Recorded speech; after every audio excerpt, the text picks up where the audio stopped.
সকলোকে নমস্কাৰ জনাই আজিৰ ভিডিওটো আৰম্ভ কৰিলো আৰু বহুত দিনৰ পিছত আজি এটা ভিডিও দিও বুলি ভাবিলো। এতিয়া হৈছে দুপৰীয়া সময়, ভাত ৰান্ধিবৰ সময় হৈছে যেনিবা, আৰু মই বাহিৰলৈ আহিলো। চাওকচোন আকাশখনৰ ৰংটো ইমান ধুনীয়া লগা হৈছে নহয়, একদম পৰিষ্কাৰ আৰু আকাশখন আজি। আৰু যিমানে আকাশখন পৰিষ্কাৰ হয় ৰ'দো সিমানেই দিয়ে। আজি ইমান বেছি গৰম নহয়। আৰু আজি পাকঘৰত সোমাইছে মোৰ ছোৱালীজনীয়ে। তাই ক'লে মা আজি তুমি ৰেষ্ট লোৱা, মই বনাম গোটেইবোৰ। আৰু তাই আজি কিবা এটা ৰেচিপি ভিডিও চাই কিবা এটা বেলেগ বনাব হেনো, আৰু তাৰ বাবে মোক যাবলৈ দিয়া নাই। মই মানে পাকঘৰলৈ গ'লে ইটো সিটো কিবা কিবি কৰি দিওঁ যে তাই বেয়া পায়। যেতিয়া তাই পাকঘৰত সোমায় তাই একেবাৰে অকলে সকলোখিনি কৰিব চেষ্টা কৰে। এতিয়া বলক আপোনালোকক পাকঘৰলৈ লৈ যাওঁ আৰু তাইনো কি বনাইছে তাকে অকণমান আপোনালোকক দেখুৱাই দিওঁ। আৰু তাই হেনো আজি বনাব অকণমান বেলেগ ধৰণৰ আলু ভাজি।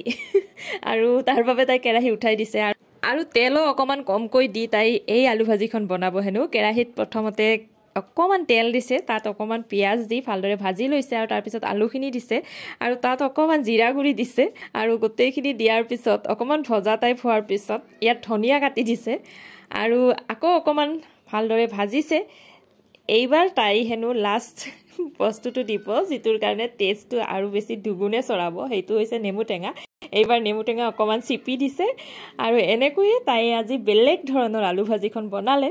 আপোনালোকে জনাবচোন কমেণ্ট কৰি দেখিবলৈ কেনেকুৱা হৈছে। মোৰ কিন্তু দেখাত ভালে লাগিছে, আৰু খাই কেনেকুৱা লাগে মই আপোনালোকক পিছত জনাই আছোঁ।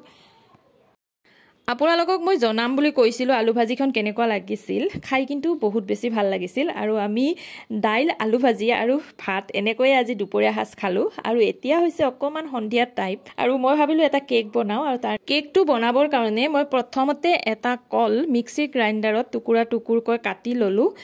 এই কেকটো মই এটা ৰেচিপি ভিডিঅ'ৰ পৰাই আজি ফাৰ্ষ্ট টাইম বনাবলৈ লৈছোঁ। কেনেকুৱা লাগে মই ভালদৰে নাজানো যেনিবা। ভিডিঅ'টোত অৱশ্যে ভালে লগা বুলি কৈছিল। এতিয়া চাওঁ কেনেকুৱা হয়। কলখিনি কটা হোৱাৰ পিছত মই ইয়াত অকণমান গাখীৰ দিলোঁ।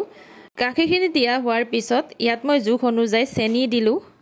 এইবাৰ ইয়াত মই অকণমান তেল দিলোঁ, আৰু এইবাৰ গোটেইখিনি মই গ্ৰাইণ্ড কৰি ল'ম। আৰু এয়া মোৰ গ্ৰাইণ্ড কৰা হৈয়ে গ'ল।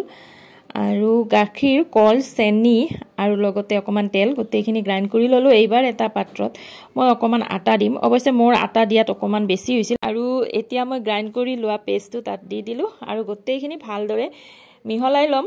আৰু অকণমান মিহলি হোৱাৰ পিছত মই ইয়াত প্ৰথমতে দিলোঁ বেকিং পাউডাৰ আৰু অকণমান ককোৱা পাউডাৰ দি ভালদৰে আকৌ মিক্স কৰিলোঁ, মিহলি কৰি ল'লোঁ। আৰু মোৰ অকণমান ডাঠ যেন হোৱাৰ কাৰণে মই ইয়াত আকৌ অকণমান গাখীৰ দিলোঁ, আৰু গোটেইখিনি আকৌ ভালদৰে মিহলি কৰি ল'লোঁ। একদম মানে পেষ্টটো এনেকুৱা হ'ব লাগিব। আৰু এতিয়া মোৰ গোটেইখিনি হোৱাৰ পিছত আন এটা পাত্ৰত, যিটোত মই কেকটো বনাম, সেইটোত একেবাৰে ৰিফাইন সানি লৈছিলোঁ, আৰু এতিয়া পেষ্টটো তাত ঢালি দিলোঁ। আৰু মই এটা বস্তু পাহৰি গৈছিলোঁ, পিছত মনত পৰিল, আৰু সেইটো দি দিলোঁ। এতিয়া মই দিলোঁ ইয়াত অকণমান ছ'ডা। আৰু মোৰ কেক বনাবৰ কাৰণে বেটাৰখিনি প্ৰায় তৈয়াৰ হৈ গ'ল।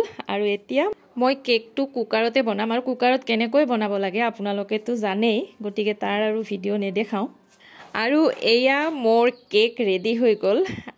দেখিবলৈও ধুনীয়া হৈছে আৰু কোমলো হৈছিল। অৱশ্যে মই খাই সিমান এটা ভাল নাপালোঁ, কিন্তু আপোনালোকে কেতিয়াবা বনাই চাবচোন, হয়তো আপোনালোকৰ ভাল লাগিবও পাৰে। গতিকে আজিৰ ভিডিঅ'টো ইমানেই। ভিডিঅ'টো চাই কেনে পালে জনাব। যদি ভাল লাগিল লাইক এটা কৰি দিব। গতিকে আজিলৈ আহিলোঁ, বাই বাই।